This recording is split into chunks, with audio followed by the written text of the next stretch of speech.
ഉണ്ണി ദുഷ്ടദ്യുമ്ന, നീ ഇവരുടെ കൂടെ ഇങ്ങനെ വന്ന് ഇരുന്നിട്ട് വല്ല കാര്യമുണ്ടോ? ഒന്ന് അങ്ങോട്ട് നോക്കൂ. ഇങ്ങനെ നോക്കിയാ കാണുമോ? നോക്കൂ. എന്നിട്ട് നോക്കൂ. താ കണ്ടില്ലേ ആ രാജാക്കന്മാരൊക്കെ നിരന്ന് പോയിരിക്കുന്ന സ്ഥലം നോക്കൂ. താ ഒരെണ്ണം വന്ന പോലെ നിൽക്കണുണ്ട് അവിടെ.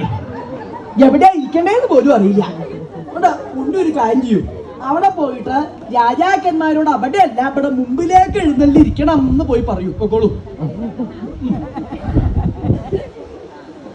പൊക്കോളൂ ഉണ്ണി. ഉണ്ണി അച്ഛൻ പറഞ്ഞാ കേൾക്കാൻ ഇത്ര മടിയുടെ കാര്യമുണ്ടോ? ഇനി അവിടെ ഇരിക്കണ്ട, എണ്ണിക്കൂ. ഉണ്ണി ആയാലേ നേരെയാവുള്ളൂ. എണ്ണിക്കൂ. ഉണ്ണി, ഞാൻ ഇവിടെ നിൽക്കണോണ്ടാണ് ഞാൻ ഇങ്ങനെ പറയണത്. ഇറങ്ങി വന്ന വേറെ രീതിയിലാവും ഞാൻ പറയാ. എണ്ണിക്കോ. എണ്ണിച്ചോ, സംശയിക്കണ്ട.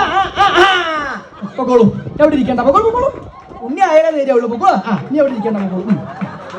പൊക്കോളൂ. അച്ഛൻ പറഞ്ഞ പോലെ തന്നെ വേണ്ടു. രാജാക്കന്മാരെ എഴുന്നള്ളിക്കല്ലേ വേണ്ടു. എന്റെ സഹോദരിയുടെ വിവാഹ ഞാൻ തന്നെ അയക്കാം എന്ന് നിശ്ചയിച്ച് അച്ഛന്റെ ആ വാക്ക് കേൾക്കണ്ട താമസമേ ഉള്ളൂ. ദുഷ്ടദ്യുമ്നൻ എത്രണ്ട് വേഗത്തിലാ പോയ കണക്കില്ല. കണ്ടില്ലേ ഇരുന്ന് നിൽക്കുന്ന എത്ര വേഗം അങ്ങോട്ട് പോയ ഇഷ്ടമില്ല. അച്ഛന്റെ വാക്ക് കേൾക്കേണ്ട താമസമേ ഉള്ളൂ. അച്ഛൻ പറഞ്ഞ പോലെ തന്നെ വേണ്ടു എന്ന് പറഞ്ഞ് രാജാക്കന്മാരെ സൽക്കരിക്കാനായിട്ട് ഓരോ രാജാക്കന്മാരെയും ഓരോ തരത്തിലാ സൽക്കരിക്കുക. എല്ലാവരെയും ഒരുപോലെ അല്ലാവോ? ഓരോ രാജാക്കന്മാരെ കാണുമ്പോൾ ചില രാജാക്കന്മാരെയൊക്കെ കണ്ടു കഴിഞ്ഞാൽ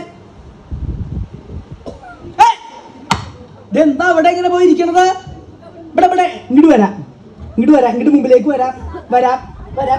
ഇങ്ങോട്ട് വന്നോളൂ, സംശയിക്കണ്ട. ഇവിടെ മുമ്പില് ഇവിടെ ഇരിക്കാം. മുമ്പിലിരിക്കേണ്ട ആളിലൊക്കെ മുമ്പിലാ. ഇവിടെ മുമ്പില് അവിടെ ആവാം.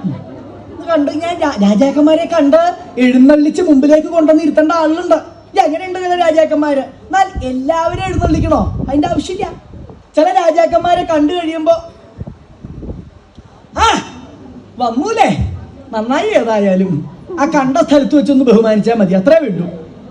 ചിലരതല്ല, കണ്ടു കഴിഞ്ഞാൽ ആ കൈ ഇങ്ങോട്ട് തരൂ, ആ കൈ ഇങ്ങോട്ട് തരൂ, ആ കൈ പിടിച്ചോണ്ട് കൊടയ്യ, അത്രേ വേണ്ടു. കൈ പിടിച്ച് കൊടഞ്ഞാൽ സന്തോഷമാവും. അങ്ങനെ ഇപ്പൊ മിക്കടുത്തും അങ്ങനെയാണോ എന്ന് വെക്കുക. ഒരു വിധമൊക്കെ ആ കണ്ടു കഴിഞ്ഞാൽ കൈ പിടിച്ചാണ്ട് കൊടഞ്ഞാൽ മതി, വളരെ സന്തോഷമായിക്കോളും. ഇങ്ങനെ വേണം ചിലരെ സൽക്കരിക്കാനായിട്ട്. ഇനി ഇതുപോലുള്ള സൽക്കാരം ഒന്നും വേണ്ടാത്ത ആളുകളുണ്ട്. ഇങ്ങനെ ഒന്നും സൽക്കരിക്കണ്ട. അങ്ങനെയുള്ള ആളിനെ കണ്ടാൽ എന്താ വേണ്ടേ?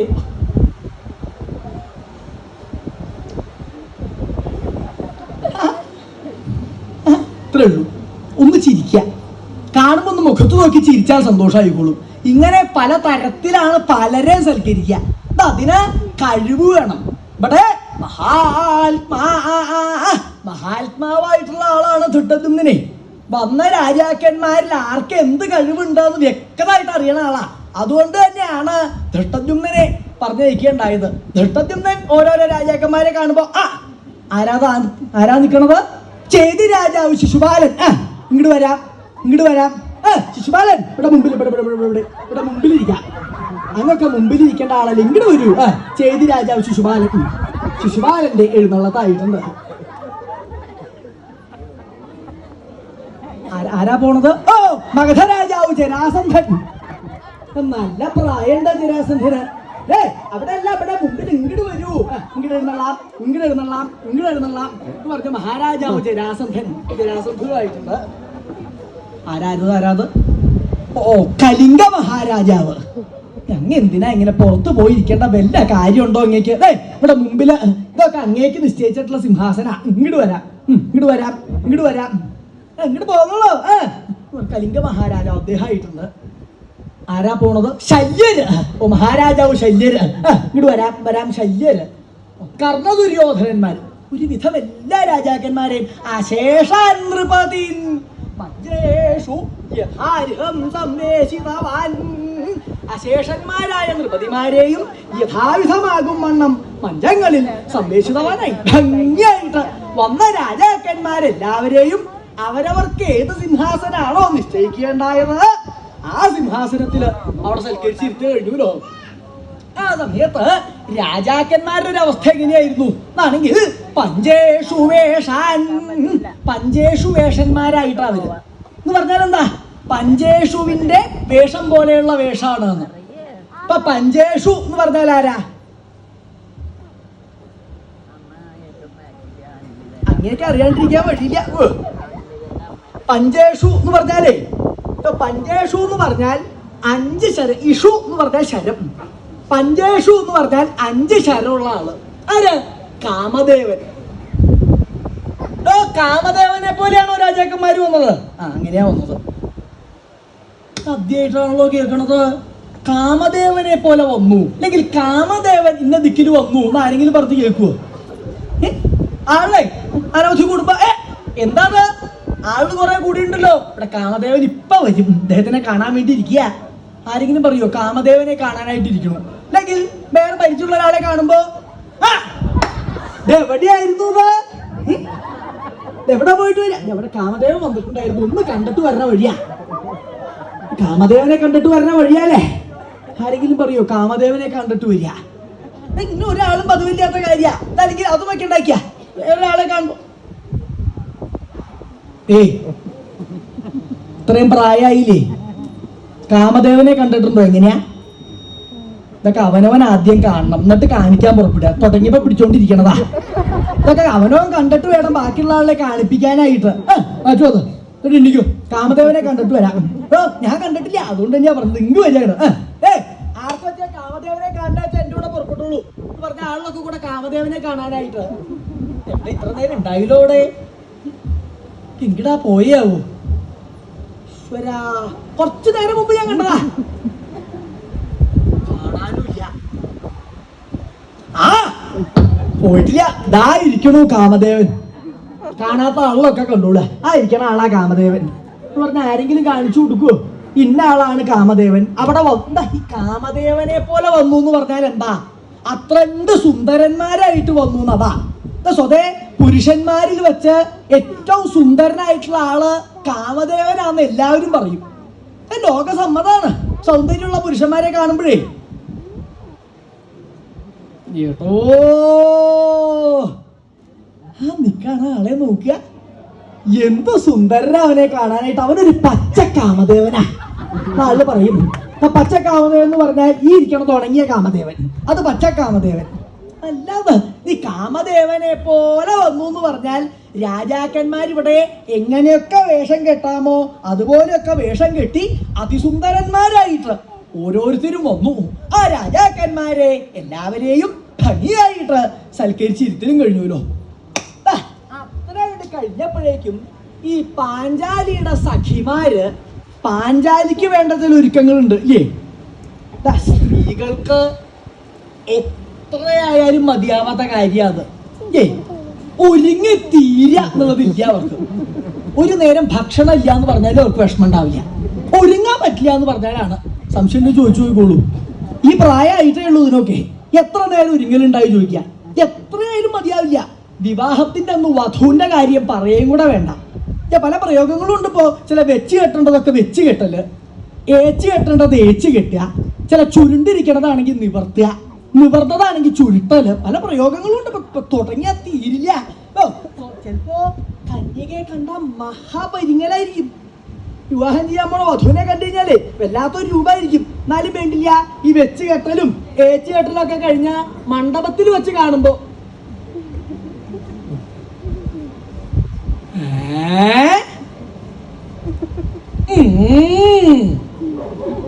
ഇത് ഇത്രയ്ക്കൊക്കെ ഉണ്ടായില്ലേ എന്ന് തോന്നും. ഇതെന്താണ്? ഈ തോന്നിക്കലാണിതേ. കേമായിട്ട് അലങ്കരിച്ചേക്കണേന്റെ വിശേഷ. ഇതുകൊണ്ടുള്ള പ്രശ്നം എന്താണല്ലേ, ഈ മണ്ഡപത്തിലെ കാണലൊക്കെ കഴിഞ്ഞ് അവിടെ ഗൃഹത്തിൽ കൊണ്ടുപോയി ഒറ്റയ്ക്കൊരു കാണലുണ്ട് അല്ലേ? സാമാന്യം പോലെ വെച്ച് കെട്ടിയതും ഏച്ച് കെട്ടിയതൊക്കെ മാറ്റി കാണുമ്പോഴാവും ശിവശിവ ശിവശിവ ശിവശിവ. ചിലപ്പോ അത്യാവശ്യം വേണ്ടത് പോലും ഉണ്ടാവില്ല. എന്താന്ന് ഞാൻ പറയില്ല, അതൊക്കെ അവനവന്റെ ബുദ്ധി ഉപയോഗിച്ച് ആലോചിച്ചോളൂ. അതൊക്കെ പറയാൻ പോയാൽ കുറച്ചധികവും. അതുകൊണ്ടാ അതാണ് സാധാരണ കന്യകമാര്. ഇവിടെ പാഞ്ചാലിയെ സംബന്ധിച്ചിടത്തോളം അതിസുന്ദരിയാണ് പാഞ്ചാലി.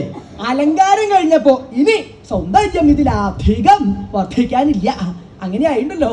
അതിന്റെ ശേഷം സൗന്ദര്യം തുടങ്ങിയിട്ടുള്ള ആഭരണങ്ങളൊക്കെ ഭംഗിയായിട്ട് അലങ്കരിച്ചതിന്റെ ശേഷം ആ മണ്ഡപത്തിലേക്ക് കൊണ്ടുപോകുന്നതിന് മുമ്പായിട്ട് ബ്രാഹ്മണർക്ക് ദക്ഷിണ കൊടുത്ത് അവരുടെ അനുഗ്രഹം സമ്പാദിക്കുക, അങ്ങനെ ഒരു പതിവുണ്ട്.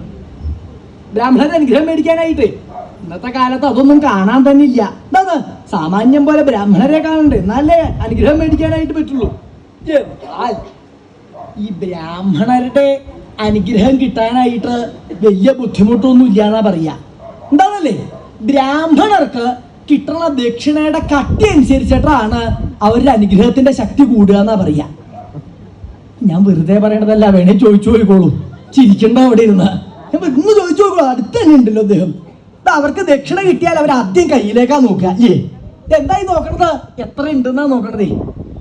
ദക്ഷിണ നന്ന കുറച്ചേ കിട്ടിയുള്ളൂ എന്നുണ്ടെങ്കിൽ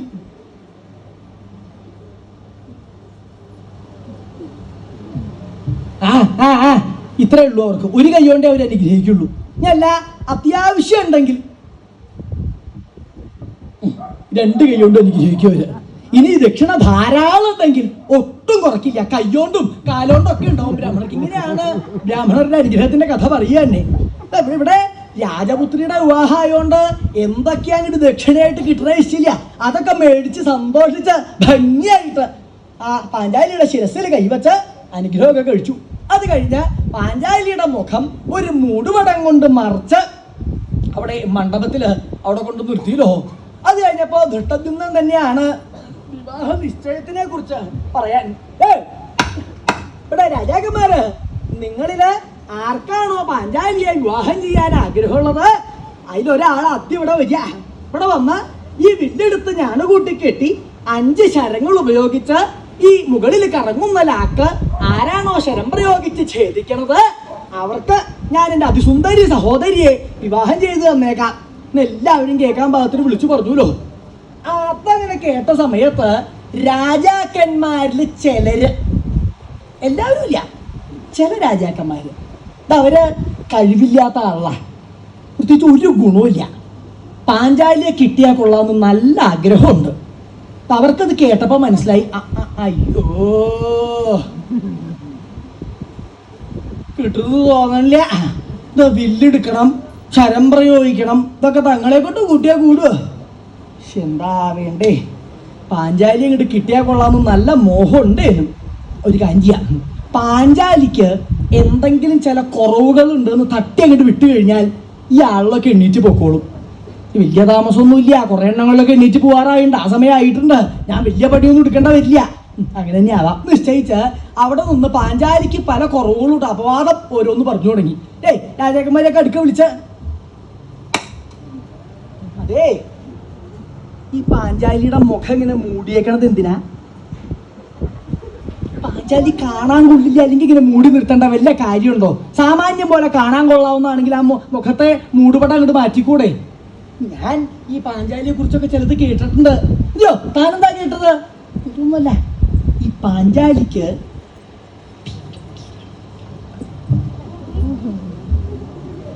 എന്താ, പാഞ്ചാലിക്ക് എന്താ താൻ പറഞ്ഞത് മനസ്സിലായില്ലടോ? പാഞ്ചാലിക്ക് മുട്ടിയില്ല. ഞാൻ വ്യക്തമായിട്ട് പറയണ്ടെങ്കിൽ പറയാ, അല്ലെങ്കിൽ പറയാണ്ടിരിക്കുക നല്ലത്. ഇപ്പൊ പാഞ്ചാലിക്ക് മുടിയില്ലാന്ന്, ഇത് മുടിയില്ലേ? ഇല്ലാന്ന്. മുടിയില്ലായൊന്നും ഉണ്ടാവില്ല, അഴിച്ചിട്ടാൽ നിലത്ത് കിടക്കില്ല, അത്രയല്ലേ ഉള്ളൂ. ഇതങ്ങനെയല്ല, നേരെ തിരിച്ചാ. എന്താ, അഴിച്ചിട്ടപ്പ നിലത്ത് കിടക്കും. ഒരുവിധം എല്ലാത്തിന്റെ അവസ്ഥയായിട്ടുണ്ട്. ഇത് അഴിച്ചപ്പ നിലത്താ, സ്വതയുള്ളതല്ലോ. അപ്പൊ അതല്ല, അങ്ങനെയല്ലാന്ന്. ഇത് നല്ല കഷണ്ടി, ഏകദേശം ഈ ഒരു പാക. അങ്ങനെയാണോ? അങ്ങനെയാണോ? ഞാനത് കേട്ടിട്ടില്ല. താൻ വേറെ കേട്ടിട്ടുണ്ടോ? ഞാൻ വേറെ കേട്ടു. താൻ എന്താ കേട്ടത്? ഈ പാഞ്ചാലി എപ്പോഴും ഇങ്ങനെ ചിരിക്കും എന്ന് ഞാൻ കേട്ടു. നല്ലൊരു കാര്യല്ലേടോ അത്? സുന്ദരികളായിട്ടുള്ള സ്ത്രീകള് ഒന്ന് ചിരിച്ചു കാണുന്നതല്ലേ സന്തോഷം? ഇരിക്കണതിനൊക്കെ ഒന്ന് ചിരിക്കാൻ എന്താ ഞാൻ കാട്ടിക്കൂട്ടറ ഇഷ്ടമില്ല. ചിരിക്കാൻ, സ്ത്രീകൾ ചിരിച്ചു കാണുന്നതല്ലേ സൗന്ദര്യം? പാഞ്ചാലി ചിരിക്കണതിന് തനിക്ക് എന്താ വൈഷമ്യം? ഇത് പാഞ്ചാലി ചിരിക്കണം എന്ന് വിചാരിച്ചിട്ട് ചിരിക്കണതല്ല. പിന്നെ പല്ലകത്തേക്കാക്കാൻ നിവൃത്തിയില്ല, എപ്പോഴും 2 ഇങ്ങനെ പുറത്തേക്കാ. ഇങ്ങനെ ഓരോരോ അപവാദങ്ങൾ അങ്ങോട്ട് പറഞ്ഞു തുടങ്ങിയല്ലോ. അത് കേട്ടപ്പോ രാജാക്കന്മാരൊക്കെ എണ്ണിട്ട് പോയി തുടങ്ങി. ഇങ്ങനെയാ നീരാവിയ പാഞ്ചാലിയുടെ മുഖം എല്ലാവർക്കും കാണാൻ പാകത്തിനാക്കിയല്ല നിശ്ചയിച്ച് അവിടെ ചെന്ന് പാഞ്ചാലിയുടെ മുഖത്തുനിന്ന് ആ മൂടുപടം എടുത്തങ്ങോട്ട് മാറ്റിയല്ലോ. അതങ്ങോട്ട് മാറ്റിയോടുകൂടെ ഓരോരോ രാജാക്കന്മാർക്ക് പാഞ്ചാലിയുടെ മുഖം കണ്ടവര് കാട്ടിക്കൂട്ടുണ്ടായ അബദ്ധങ്ങൾ ആലോചിച്ചാൽ യോ കഷ്ടം തോന്നും. ഒരു സുന്ദരിയുടെ മുഖം കണ്ട് ഭ്രമിച്ചിട്ട് ഇങ്ങനെയൊക്കെ അബദ്ധം പറ്റുമോ തോന്നിപ്പോവും. എന്താണ് ഒരു രാജാവിന് പറ്റിയത് വേറൊന്നുമല്ല, അദ്ദേഹം അവിടെ സുഖമായിട്ട് ആ സിംഹാസനത്തിൽ അവിടെ ഇരിക്കണ സമയത്താണൊന്ന് താമ്പൂല നിർവ്വഹണം ചെയ്യാ നിശ്ചയിച്ച് സേവനോട് പറഞ്ഞ് ഒരു വെറ്റിലൊക്കെ മേടിച്ച് അതിൽ 100 തേച്ച് അടക്കൊക്കെ വെച്ച് സുഖമായിട്ട് മുറുക്കി രസിച്ച് അവിടെ ഇങ്ങനെ ഇരിക്കണ സമയത്താണ് പാഞ്ചാലിയുടെ മുഖത്ത് ആ മൂടുപടം മാറ്റിയത്. പാഞ്ചാലിയുടെ മുഖം ഇങ്ങോട്ട് കണ്ടോടുകൂടെ അദ്ദേഹത്തിന്റെ ശ്രദ്ധ മുഴുവൻ ഈ പാഞ്ചാലിയുടെ നേരെയായി. ആഗ്രഹം ഇങ്ങനെ കൂടി കൂടി കൂടി കൂടി വരിക പാഞ്ചാലിയെ കാണുമ്പോഴേ. അങ്ങനെ ഒരിക്കൽ കണ്ടപ്പോ ഈ മുറുക്കാൻ അറിയാണ്ട് ഉള്ളിലേക്ക് ഇങ്ങോട്ട് ഇറങ്ങി. ഇത് തുപ്പിക്കളയേണ്ട ഒരു സാധന. ഇത് അകത്തേക്ക് ഇറങ്ങിയ സംഭ്രമം സഹിക്കോ? അവിടെ ഇരുന്ന് ചൂട് കണ്ടില്ലേ, വേറൊക്കെ അവിടെ ഇരുന്നിട്ടേ ചൂട് കുറച്ചൊന്നുമല്ല. അതിന്റെ കൂടെ ഇത് ഉള്ളിലേക്ക് ചെന്നപ്പോ കുറെ കൂടിയായി. അവിടെ ഇരുന്ന എന്താ സേവനോടെ അവിടെ പാല് കാച്ചി കുറുക്കി പഞ്ചസാര ഇട്ട് കൊണ്ടൊന്ന് വെച്ചിട്ടുണ്ട്. ആ പാലെടുത്ത് കുടിച്ചാൽ